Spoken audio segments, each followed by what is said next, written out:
Hello guys, welcome to back my new vlog. Guys, ಇವತ್ತು ನಾವು ಬಜಿ ಹಾಗೂ ಆಮ್ಲೆಟ್ಗಳನ್ನು ತಿನ್ನಲಿಕ್ಕೆ ಬಂದಿದ್ದೇವೆ.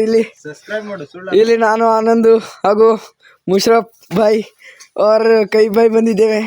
ಗೈಸ್, ಇಲ್ಲಿ ನಮ್ಮ ಅರುಣ್ ಅವರು ಆಮ್ಲೆಟ್ ಮಾಡುತ್ತಾರೆ ಹಾಗೂ ಕಾಂದಾ ಬಜಿ ಮತ್ತು ಬೋಂಡಗಳು, ಮೊಟ್ಟೆ ಎಲ್ಲ ಸಿಗುತ್ತದೆ ಗೈಸ್. ಬೇಯಿಸಿದ ಮೊಟ್ಟೆ, ಟೀ ಎಲ್ಲ ಸಿಗುತ್ತದೆ ಗೈಸ್. ನೋಡ್ಬೋದು ನೀವೆಲ್ಲವ, ನೀರು ಎಲ್ಲ ವ್ಯವಸ್ಥೆ ಇದೆ ಇಲ್ಲಿ. ಅಂಗಡಿ ವಿಮಲ್ ಎಲ್ಲದೂ ಸಿಗ್ತದೆ. ಮತ್ತೆ ಇಲ್ಲಿ ನಮ್ಮ ನಿಲ್ಕುಂದ ರೋಡಲ್ಲೇ ಬರ್ತದೆ. ಹಾಗೂ ನೀವು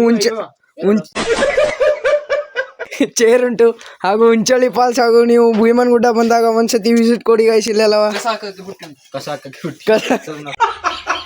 ನಗುವ ನಯನ ಮಧುರ ಮೌನ ಮಿಡಿವ ಹೃದಯ ಹಿರಿಮಾತಿಗೆ ಹೊಸ ಭಾಷೆಯಿದು ರಸಕಾವ್ಯವಿದು